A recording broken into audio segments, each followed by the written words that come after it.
course, and we are continuing to track Tropical Depression Imelda right now as it continues to roll very slowly up to the north. The actual center of this tropical depression up kind of close to the Conroe area.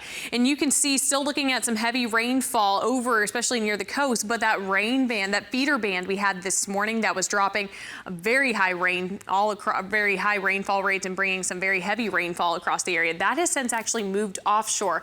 So that is now in the Gulf. So that's where our heaviest rainfall is right now. But you can see we are starting to see a little bit more of this moisture and more of that rainfall wrapping back around. So Conroe seeing some of that moderate rainfall, and this could even stretch back over towards the Cypress area. So right now we are looking at some moderate to even some heavy rainfall in parts of the area. And as we push into the afternoon, we're going to continue to see this on and off rainfall, and that could actually lead to some flash flooding, especially as we head into this evening and possibly overnight going into tomorrow. So that's why we do a flash flood watch. It will go through 7 a.m.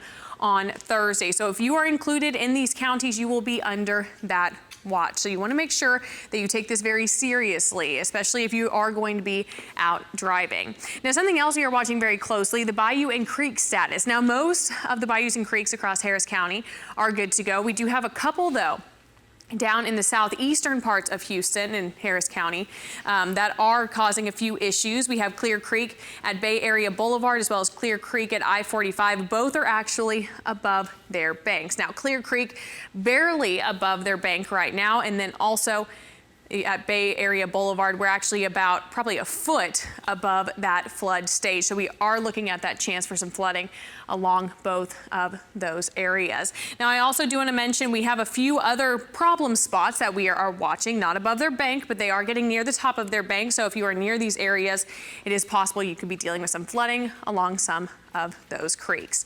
But a lot of us want to know, when are we going to see this? Are we going to continue to see this rain throughout the rest of the day? Well, it's going to be on or off, and it's going to be a lot of what we call nowcasting. So we're going to be looking at this during the day because there are going to be changes, because as we push into the afternoon to evening, we're actually expecting another feeder band, kind of like what we saw this morning near the coast. We're expecting another one of those to set up.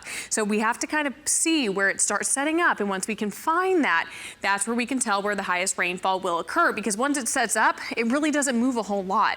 So that could continue to dump some very heavy rainfall. So I'm going to show you a closer look at future track. You can see that right there. Now, there are some indications that we could have that band try to set up right over towards Liberty as well as through Houston. So it's not out of the question for it to set up in Houston, but it could be north of Houston, could be south of Houston. So we still are going to be watching that, but you want to make sure that you do pay attention to the weather just in case you end up under that feeder band. Because if you are under it, we could be talking some very high rainfall rates. This morning down to the south towards Sargent, they were actually getting rain totals over 20 inches. So this is still a very active situation that's going on, and will continue into Thursday and even into Thursday evening. Once that depression eventually lifts up to the north, we should start to see those rain chances go down. So here's a closer look at where Imelda will be going. Still a tropical depression. Will slowly start to lift northward as we head into this afternoon. Should be up towards Huntsville by this evening, and then will continue to roll up to the north as we head into the next couple of days. So I would say by the time it gets to North Texas, it should be close to Friday, and that's when our rain chances should start to go down. But a lot of us wondering, how is this going to impact our commute? And for more on that, I'm going to toss it over to Elisa.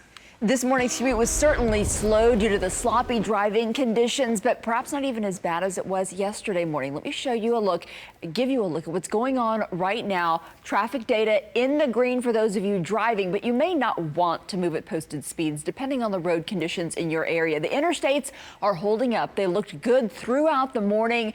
No flooding on those main lanes. Katie, down in Rosenberg, Sugarland, you are in fairly good condition, and you really have been throughout the morning. Of course, with the rain coming out to the east, those have been the tougher driving conditions this morning.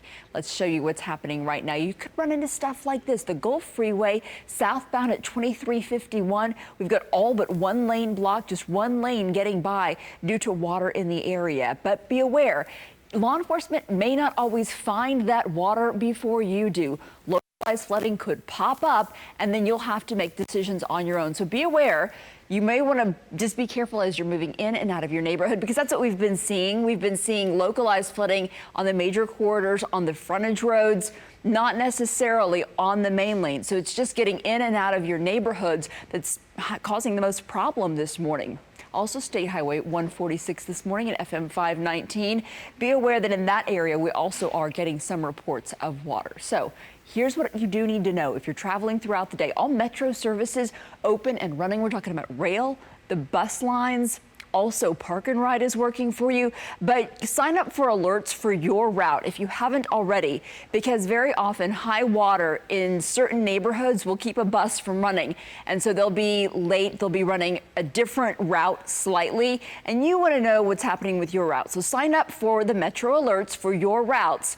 But for right now, all Metro services up and running for you this morning. This is what we like to show you, all of your drive times inbound toward downtown Houston. If you're getting a late start to the day, they are in the green, but be aware we are tracking not just your weather, but how that affects your drive throughout the day. And we're here for you here on Eyewitness News on all platforms. We'll talk again soon.